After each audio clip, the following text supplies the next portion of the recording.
नगर पालिका के कोरोना योद्धाओं को मुख्य नगर पालिका अधिकारी सतीश मर्सेनिया ने किया सम्मानित।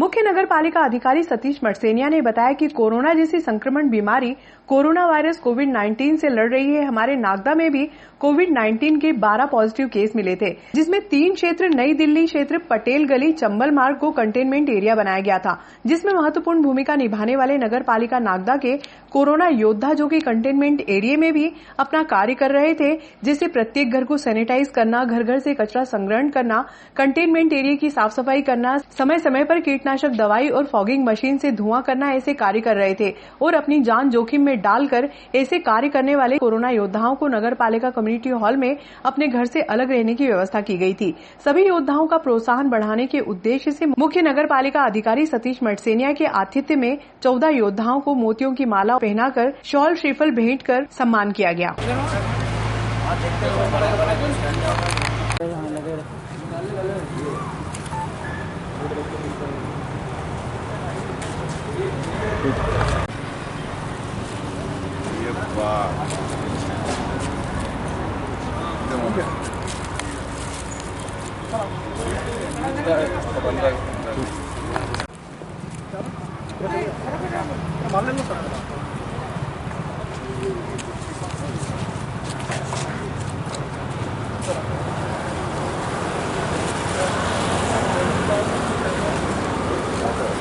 सर आपके खराब हो दूसरे ले लेना।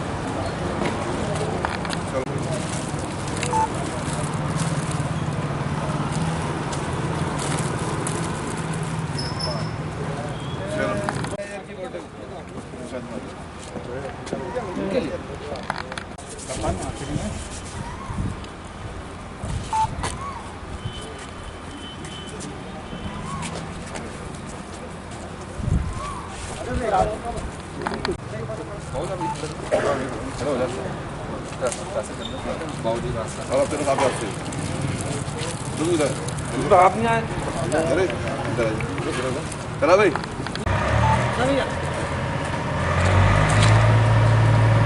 तो तुम्हारा भी नाम है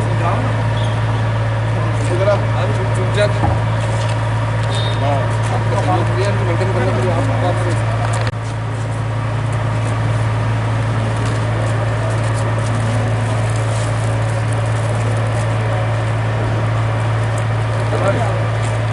रावण साहब राजेंद्र रावण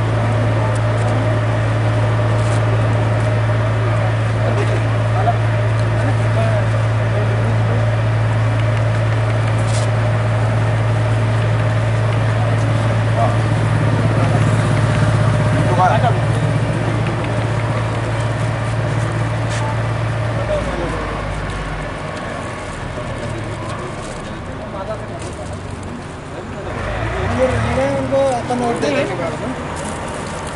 ये नहीं सुना बात हो गए ना? एक साल बाद में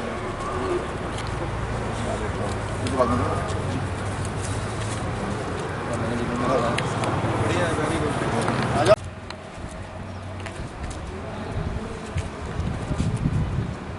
पीछे आ जाओ थोड़ा। कौन भी है? आप भी आ जाओ ना, आप लोग भी ऐसे खड़े हो तो। ले जाना भी ना जा। हाँ जल्दी आ जाओ।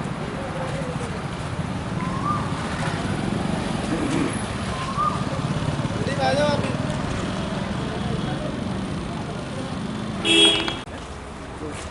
जी सर। जैसा कि हम लोग जानते हैं कि कोविड-19 महामारी के यहाँ पर 12 पॉजिटिव केस नागदा शहर के अंदर थे, तो यहाँ पे 3 कंटेनमेंट क्षेत्र बनाए गए थे जो पॉजिटिव केसेस मिले थे। तो उन कंटेनमेंट क्षेत्र में नगर पालिका के जिन कोरोना वॉरियर ने, कोरोना योद्धाओं ने अपनी सेवाएं दी, उनको हमने घर पे जाने से रोका, क्योंकि घर पे ऐसा ना हो कि ये कंटेनमेंट क्षेत्र में जाते हैं तो खुद इन्फेक्टेड होके मतलब घर वालों को भी इन्फेक्शन फैलाएं और मतलब इस वजह से पूरे नागदा में और केसेस बढ़ें। तो इस तरह की कोरोना महामारी और आगे ना बढ़े, तो इसके लिए सामुदायिक भवन में इन सभी लोगों को, कोरोना योद्धाओं को ठहराया गया था। इन लोगों का कार्य था कंटेनमेंट क्षेत्र में जाकर सैनिटाइजर करना क्षेत्र को, और वहाँ पर जो भी आवश्यकता है किसी व्यक्ति को, तो वो आवश्यकताएं उनकी पूर्ति करना।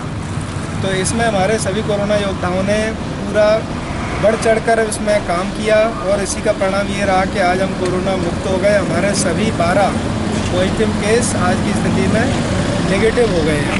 तो ये सब श्रेय हमारे इन्हीं कोरोना योद्धाओं को जाता है कि उन्होंने पूरी तन्मयता से, पूरे समर्पण के साथ इसमें अपना पूरा समय दिया, अपना पूरा वर्किंग दी। तो इन सभी लोगों को आज हम सामुदायिक भवन से इनके घर जाने के लिए विदा कर रहे हैं।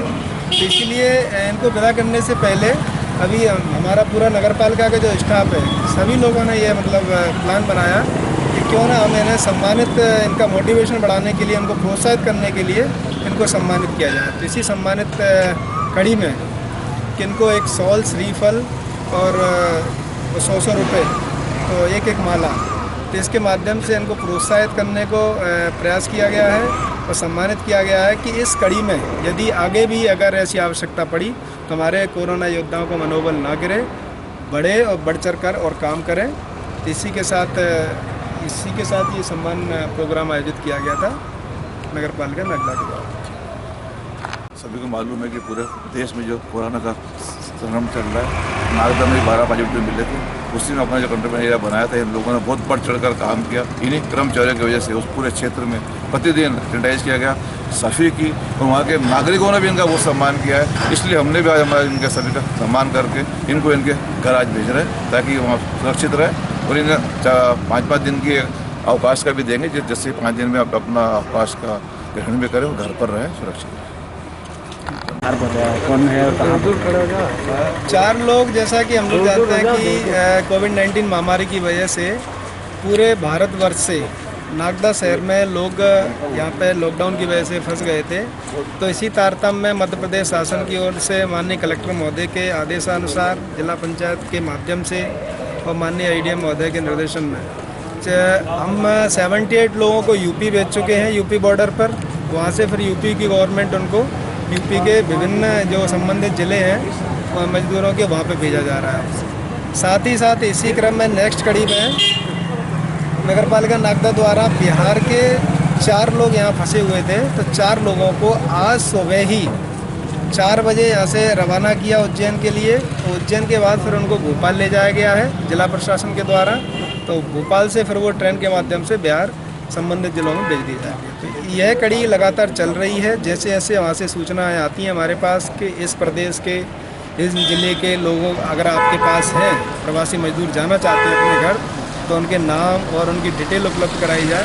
तो बिल्कुल उपलब्ध करवाई जा रही है माननीय IDM महोदय के निर्देशन में। और इस तरीके से सभी प्रवासी फंसे मजदूरों को उनके घर भेजा जा रहा है।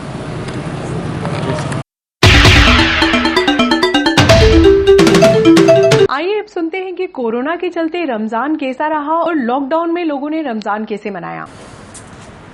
इस बार जो ईद का त्यौहार हमारा आ रहा है, इस त्यौहार में हालात हमारे दुनिया के सामने हैं।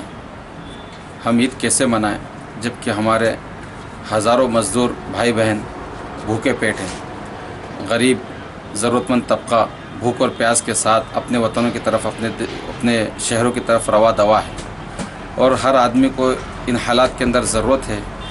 लिहाजा पहले के मुकाबले या जिस तरह पहले हम ईद मनाया करते थे, वो खुशियाँ हम अपने घरों के अंदर ही बाँटें और तकसीम करें। लेकिन उससे भी बढ़कर ये है कि हम इस बार अपनी खुशियाँ गरीबों के साथ बाँटें और उनके साथ अपने दुख दर्द को बाँटें और देश के साथ में रहें, शासन और प्रशासन के साथ में रहें। इस बार जो भी हमारा शासन और प्रशासन ने हमारा सहयोग करा है वो बिल्कुल सराहनीय है। हम तमाम मुस्लिम समाज शासन और प्रशासन का बिल्कुल धन्यवाद करते हैं। इस पूरे रमज़ान में सिर्फ एक ही दुआ हुई है कि ये जो महामारी है वो जड़ से ख़त्म हो जाए और सही मायने में ईद उसी दिन मनाई जाएगी इंशाल्लाह जब ये पूरी महामारी जड़ से ख़त्म हो जाएगी।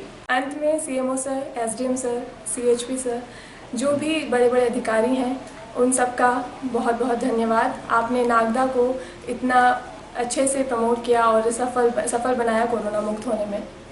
लॉकडाउन में रमज़ान पर्व आपका कैसा बना? आपका लॉकडाउन में सब जो रमज़ान का जो मसला था, मस्जिदों में जाके इबादत होती थी, मस्जिदों में जाके सारे काम होते थे, वही काम हमने खुशी खुशी घर में किए। और ये समझिए कि कुछ तो और बढ़ के ज़्यादा दुआएं करी ताकि हमारा मुल्क क्या पूरी दुनिया इससे महफूज हो जाए, क्योंकि आज बीमारी ऐसी है ये किसी का जाति मामला नहीं है। इस बीमारी पे किसी का काबू भी नहीं है।